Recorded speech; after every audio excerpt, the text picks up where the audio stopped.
বাড়িতে আমি আর আমার শ্বশুর একা থাকতাম।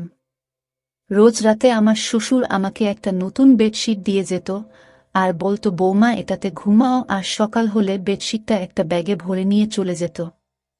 আমার মনের অবস্থা তখন ভালো ছিল না।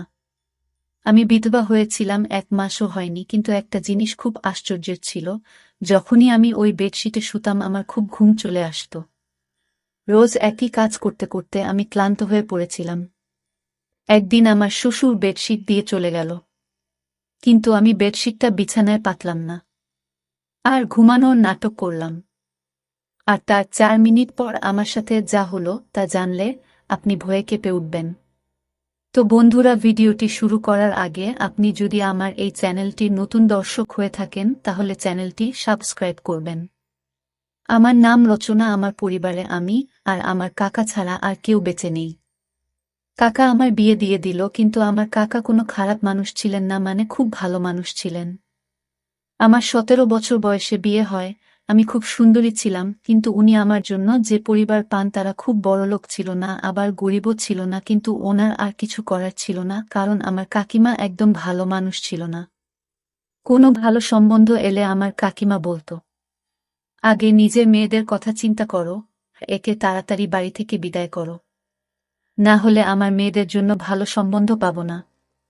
যারাই আসতো তারাই আমাকে পছন্দ করে নিত, কারণ আমি খুব সুন্দরী ছিলাম। আর আমার কাকার মেয়েরা মোটা আর কালো ছিল, কিন্তু তারা আমার সঙ্গে ভালো ব্যবহারই করত। সবকিছু ঠিক ছিল, খালি কখনো কখনো আমার কাকিমা রেগে যেত, কারণ সম্বন্ধ তার মেয়েদের জন্য আসত। কিন্তু তারা আমাকে পছন্দ করে চলে যেত। এমনও হতো যখন সম্বন্ধ আসত কাকিমা আমাকে লুকিয়ে দিত। তারপর কাকা অধৈর্য হয়ে আমাকে যেখানে পাঠানোর তাড়াতাড়ি পাঠিয়ে দিলেন। কোনো খোঁজ খবরও নিলেন না, বেশি কোনো প্রশ্ন করলেন না। যে বাড়িতে আমার বিয়ে হয়েছিল সেখানে কেউ ছিল না। আমার বর দেরাদুনে চাকরি করত, সেখান থেকে বাড়ি আসতে তার একদিন সময় লেগে যেত, তাই রোজ আসা যাওয়া করতে পারত না। প্রতি 4 মাস অন্তর 1 সপ্তাহের ছুটি নিয়ে আসত। আমি ভাবতাম, ঠিক আছে, বিদেশে তো আর থাকে না, না হলে বছরের পর বছর অপেক্ষা করতে হতো, তা ও আসতে পারত না। বাড়িতে আমার শ্বশুর ছাড়া কেউই ছিল না, কিন্তু আমার বর বলল, তোমার চিন্তা করার দরকার নেই। আমার বাবা খুব ভালো মানুষ, আর উনি সত্যিই খুব ভালো মানুষ ছিলেন, আর আমার খুব খেয়াল রাখতেন। দিয়ে 2 সপ্তাহ পর আমার বর আমাকে বলল, আমাকে যেতে হবে। আমি শুধু 2 সপ্তাহের ছুটি নিয়েছিলাম। আমি ওকে ভারাক্রান্ত মনে বিদায় দিয়ে দিলাম। ওর নাম ছিল অলোক, আর আমার শ্বশুরের নাম ছিল কমল। আমার শ্বশুরও কাজে যেত, আমি সকাল সকাল ওনাকে টিফিন বানিয়ে দিলাম। উনি কাজে চলে গেলেন। উনি আমাকে বললেন, ঘরের দরজা বন্ধ করে রাখো, কেউ এলে খুলবে না। যখন আমি ফিরে আসব তখন আগে জিজ্ঞেস করবে কে এসেছেন, আমি তোমাকে বলবো আমি এসেছি, তারপর তুমি দরজা খুলবে। উনি আমাকে খুব ভালোবাসতেন, মেয়ের মতন আমার বায়না আবদার মেটাতেন। আমার মাথায় হাত রেখে চলে যেতেন, ফেরার সময় আমার জন্য সিনারা নিয়ে আসতেন। আমি বললাম, এসবের কি দরকার ছিল? উনি বললেন, তোমার নতুন বিয়ে হয়েছে, তোমাকে একটু সেবা তো করতেই হবে। আর যদি আমার স্ত্রী বেঁচে থাকতো তাহলে তোমার মতো আমার একটা মেয়ে থাকতো, তাহলে ওর সাথে তোমার সময় কেটে যেত। কিন্তু উনি তো এই দুনিয়াতেই নেই। তখন আমি বললাম, কোনো ব্যাপার না, আপনি তো আছেন। এইভাবে উনি প্রতিদিন আমার জন্য কিছু না কিছু নিয়ে আসতেন। উনি এমন একটা জিনিস নিয়ে এলেন একদিন, যেটা আমি কখনো ভাবিনি, আর তাতে আমি একটু অপ্রস্তুতে পড়ে গেলাম। আমার বর সিকিউরিটির কাজ করত, তাই সারাদিন তার ফোনে কথা বলার পারমিশন ছিল না। শুধু রাতে 5 মিনিটের জন্য আমাকে ফোন করত, কিন্তু সে এত ক্লান্ত থাকত যে কথা বলতে বলতেই ঘুমিয়ে যেত। এটা আবার মোটেই ভালো লাগত না, কারণ আমি সারাদিন এই 5 মিনিটের জন্য অপেক্ষা করতাম। কিন্তু কি করব, ওর কোনো দোষ ছিল না। ওর সারাটা দিন রোদে গরমে দাঁড়িয়ে ডিউটি করত, তাই ক্লান্ত হয়ে যেত। ও বলে, অনেক বড় বিল্ডিং, কিন্তু এটা অনেক ভয়ঙ্কর জায়গা। এখানে এমন এমন জিনিস তৈরি হয় যেটাতে যে কোনো সময় আগুন লেগে যেতে পারে। তাই জন্যই তো এই চাকরিটা ভালো মাইনে পায়, নয়তো আজ তোমাকে আমার থেকে দূরে থাকতে হতো না। একদিন খুব খারাপ খবর এলো, আমার বর এই পৃথিবী ছেড়ে চলে গেছে। যে বিল্ডিংটার সামনে কাজ করত সেই বিল্ডিংটায় আগুন লেগে যায়। আর তাতে আমার বর মারা যায়, এটা আমার কাছে খুব বড় শক ছিল। আমি বিয়ের 2 মাস পরেই বিধবা হয়ে গেলাম। আমার কাকা আমাকে বলল ফিরে চল, কিন্তু কাকিমা চেঁচামেচি করল, বলল এ তো বিয়ের 2 মাস পরেই বিধবা হয়ে গেছে, এ একটা অপ্রিয়া, এর কালো ছায়া আমার মেয়েদের উপর পড়ে যাবে। এই যতদিন আমাদের বাড়িতে ছিল ততদিন কোনো কিছু ভালো হয়নি। যেদিন গেছে সেদিন আমাদের ঘরে একটু সুখ শান্তি এসেছে, আমি ওকে ঘরে ঢুকতে দেব না। বাধ্য হয়ে আমি সিদ্ধান্ত নিলাম আমি শ্বশুর বাড়িতেই থাকব। আমার কাকা বলল চিন্তা করিস না, আজকাল তো বিধবা ডিভোর্সি মেয়েদেরও বিয়ে হয়ে যায়, কাউকে না কাউকে পেয়ে যাবি, আমি তোর জন্য আবার ছেলে দেখব, কিন্তু আমি আর বিয়ে করতে চাই না, কারণ আমার বরের কথা আমার খুব মনে পড়ে। আমার শ্বশুর তাড়াতাড়ি কাজ থেকে বাড়ি ফিরে এলো আর আমি দেখলাম উনি সাথে করে একটা সাদা রঙের বেডশিট নিয়ে এসেছেন। বললেন বৌমা এটা বিছানায় পেতে এসো। আমি বললাম ঠিক আছে, কিন্তু আমার ওনাকে এটা জিজ্ঞেস করা উচিত ছিল, এটা পেতে আমি কেন শোব। উনি শুধু আমাকে এটাই বলেছিলেন, এটা তোমার জন্য এনেছি, নিজের বিছানায় পেতে নাও। আমি ভাবলাম বাড়ির জন্য এনেছেন, হয়তো এমনিতেও এই বাড়িতে বেশি কিছু জিনিস ছিল না, আর আমাকে উপহার দেওয়ার মতো কেউ ছিল না। কিন্তু সমস্যা তো তখন হলো যখন সকালে উনি এসে আমাকে বললেন বৌমা বেডশিটটা আমাকে ফেরত দাও। আমি ভেবেছিলাম উনি এটা আমাকে রাখতে দিয়েছেন। আমি বললাম কিন্তু আমি তো ওটা বিছানায় পেতে দিয়েছি, আর রাতে ওটার উপরে ঘুমিয়েছি। উনি বললেন কোন ব্যাপার না, ভালোই করেছ, রাতে ওটার ওপর ঘুমিয়েছ, কিন্তু এখন আমাকে ওটা ফেরত দাও। আমি ওই বেডশিটটা বিছানা থেকে তুলে আমার শ্বশুরকে ফেরত দিলাম। উনি বেডশিটটা ব্যাগে ভরে নিয়ে চলে গেলেন। দেখে তো মনে হচ্ছিল ওটা নতুন আর খুব দামি মনে হচ্ছিল, তাই জন্য হয়তো ফেরত দিতে চলে গেলেন। আমিও বেশ কিছু প্রশ্ন না করে বেডশিটটা ফেরত দিলাম। আবার বরের কথা আমার খুব মনে পড়ত, কিন্তু আজকে রাতে আমি খুব ভালোভাবে ঘুমিয়েছি। কিন্তু আগে বেশ কিছুদিন শুয়ে আমি রাতে বিছানায় শুধু কাঁদতাম, কেঁদে কেঁদে পাগলের মতো হয়ে যেতাম। আমার মনে হতো সব কিছু মিথ্যে। এখনই হয়তো আমার স্বামী ফিরে এসে বলবে ওই খবরটা মিথ্যে ছিল।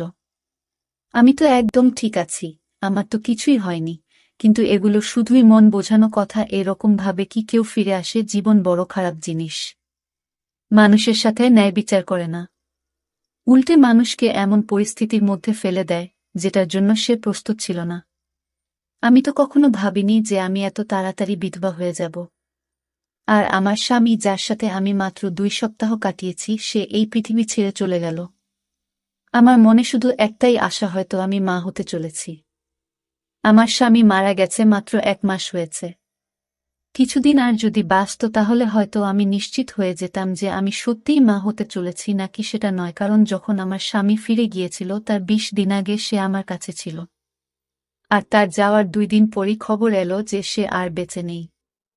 তাই জন্য আমার মনে একটা আশা ছিল। রাতে যখন শ্বশুর ফিরে এলো তখন আবার একটা বেডশিট নিয়ে এলো, বলল বিছানায় পেতে নিতে। আমি বললাম কি ব্যাপার, আপনি ফেরত দিতে কেন গেছিলেন?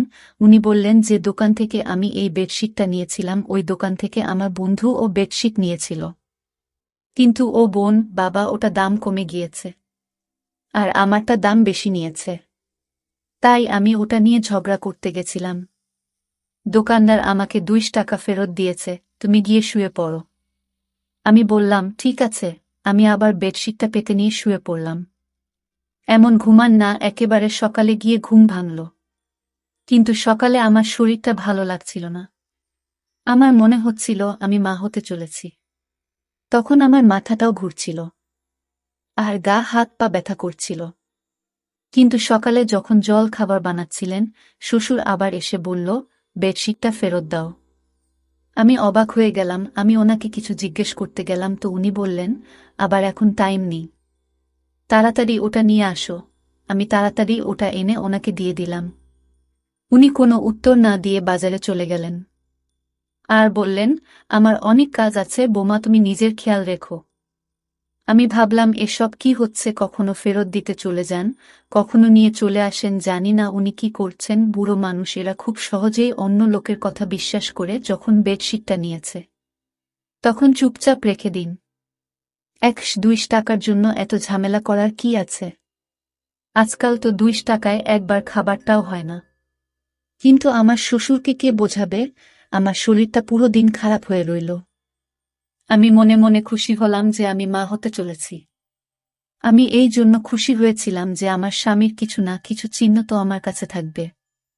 আমি ভেবে নিয়েছিলাম যে যদি ছেলে হয় তাহলে আমি তার নাম আমার স্বামীর নামে রাখব। এই ভেবে অলোক আমার জীবনে আবার ফিরে আসবে।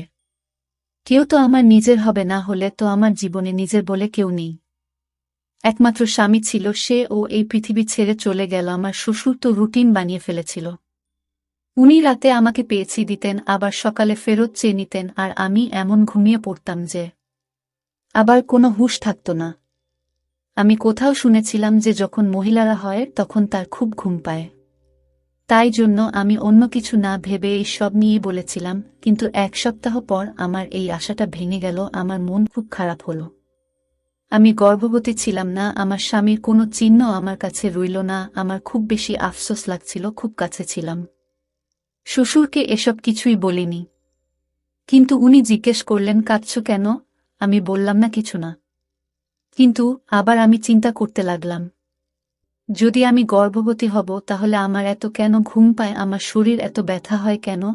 আমি তো ভাবছিলাম এসব কিছু গর্ভবতী হওয়ার জন্য হচ্ছে, তাহলে আমার শরীর এত খারাপই বা ছিল কেন? কিন্তু এখন কাকে বলবো? আমাকে ডাক্তারের কাছে নিয়ে চলো। শ্বশুরকে বলতে কেমন অস্বস্তি হচ্ছে। কাকে বলবো? তো কাকা কি ভাববে? যদি আমার স্বামী বেঁচে থাকতো তো ওর সাথে চলে যেতাম। কিন্তু ধীরে ধীরে যন্ত্রণা বাড়তে লাগলো। রাতে খুব গভীরভাবে ঘুমিয়ে যেতাম, বুঝতে পারতাম না কখন ঘুমিয়েছি আর কখন জেগে আছি। আর এদিন এক দৃশ্য দেখে আমি তো অবাক হয়ে গেলাম। দেখলাম আমার শ্বশুর নিজেই বেডশিটটা ধরছে। আমি অবাক হলাম এটা ভেবে যে ইনি চাদরটা ধরছেন কেন। উনি কি মনে করেন যে আমি চাদরটা নোংরা করে ফেলেছি? তাই যদি মনে করে তাহলে আমাকে বললেই পারতেন, আমি নিজে ধুয়ে দিতাম। কিন্তু তিনি চাদরটা নিয়ে কি কাজ করছেন? এটা আমার ঘরে ছিল। আমি মনে করতাম আমার শ্বশুর ছেলের মৃত্যুতে হয়তো পাগল হয়ে গেছেন, অদ্ভুত অদ্ভুত কাজকর্ম করছেন। একটা চাদর গিয়ে বারবার খেয়ে ধরে, রাতে বলে পেতে নাও, সকালে বলে ফেরত দাও। এই ধরনের আচরণ তো কোনো নর্মাল মানুষ করবে না।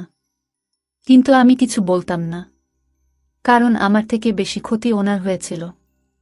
ওনার বুড়ো বয়সের লাঠি হারিয়ে গেছিল। আমার স্বামীর মৃতদেহটাও আমরা পাইনি। শুধু আমাদের এটুকু বলে দেওয়া হয়েছিল যে সে এই পৃথিবী ছেড়ে চলে গেছে। কারণ বিল্ডিং এ আগুন লেগেছিল, তাই বেশিরভাগ লোকের মৃতদেহ পাওয়া যায়নি শেষবারের মতো। আমার শ্বশুর ছেলেকে প্রাণ ভরে দেখে ও নিয়ে আর আমিও দেখিনি। তাই জন্য হয়তো আমাদের মনে অনেক দুঃখ জমেছিল। আর সেই দুঃখটাকে বার করার জন্য উল্টো একটা কাজকর্ম করছিলেন। আমি এই বিষয়টায় বেশি গুরুত্ব দিলাম না, আর আমার শরীর আরও বেশি খারাপ হতে লাগল। আমি আমার শরীর নিয়ে খুব বেশি অসুবিধায় পড়লাম। এখন তো আমি ঘরের কাজ করব ঠিক করে করতে পারছিলাম না। আমার খালি বমি হতো। একদিন আমার শ্বশুরবাড়ি ছিল না, তখন একজন প্রতিবেশী আমার বাড়িতে এলো। আমি তাকে সবকিছু বললাম। সব শুনে সে বলল, তোমার শরীর তো খুব খারাপ মনে হচ্ছে, এরকম ভাবে চললে হবে না। বাড়িতে শুধু যদি শ্বশুর থাকে তাহলে ওনাকে বলবেন না তো কাকে বলবে? এতে লজ্জা পাওয়ার কি আছে? লজ্জা পেতে গিয়ে মরে যাবে নাকি? চলো তুমি আমার সঙ্গে। সে আমাকে হাসপাতালে নিয়ে গেল। ডাক্তার আমাকে চেক করে বলল আমি মা হতে চলেছি। শুনে তো আমি থমকে গেলাম। আমি বললাম, ডাক্তারবাবু এটা কি করে সম্ভব? আমার স্বামী তো মারা গেছে। উনি আমাকে কোনো তারিখের ব্যাপারে জানতে চাইলেন। আমি ওনাকে সবকিছু বললাম। আমি ওনাকে বললাম, হ্যাঁ, আমারও আগে মনে হতো এমনটা, কিন্তু সেটাও তো প্রায় 1 মাস হয়ে গেছে। আমার স্বামী 2 মাস আগে আমাদের ছেড়ে চলে গেছে। কিন্তু ডাক্তার বলল, কখনো কখনো এরকমটাও হয়, হয়তো আপনার সাথেও এমনটাই হয়েছে। মহিলার শরীরে কোনো লক্ষণ দেখা দেয় না, কিন্তু তবুও সে গর্ভবতী হয়। আমি তো কিছুই বুঝতে পারছিলাম না। তারপর ডাক্তার আমাকে বলল, তুমি কারো সাথে কোনো নোংরা কাজ করনি তো? আমি বললাম, সৃষ্টিকর্তার দিবি, আমি এমন কোনো কাজ করিনি।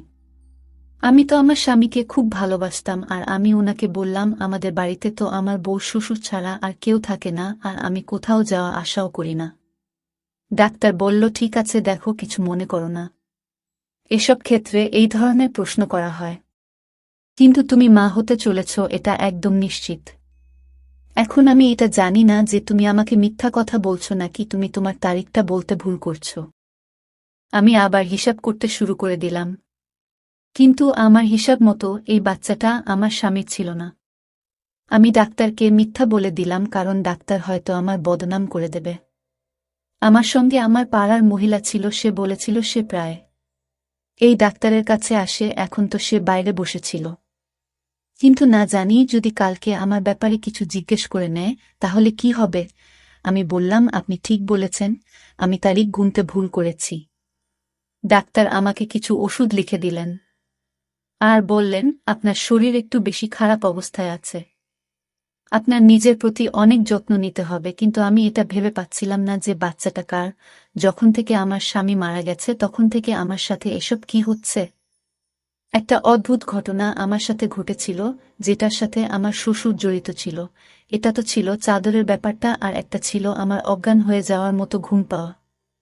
আমি তো খুব চিন্তিত থাকতাম, আমার মনে এতগুলো দুঃখ ভরেছিল, তবু আমি এত নিশ্চিন্তে কি করে ঘুমাতাম। মানুষের পরীক্ষা থাকলেও সে নিশ্চিন্তে ঘুমোতে পারে না। আমার তো জীবন সাথী এই জীবন থেকে চলে গেছিল, আর আমি এরকম নিশ্চিন্তে কি করে ঘুমাতে পারি। কিছু না কিছু গড়বড় নিশ্চয়ই আছে, এটার খোঁজ এবার আমাকেই করতে হবে।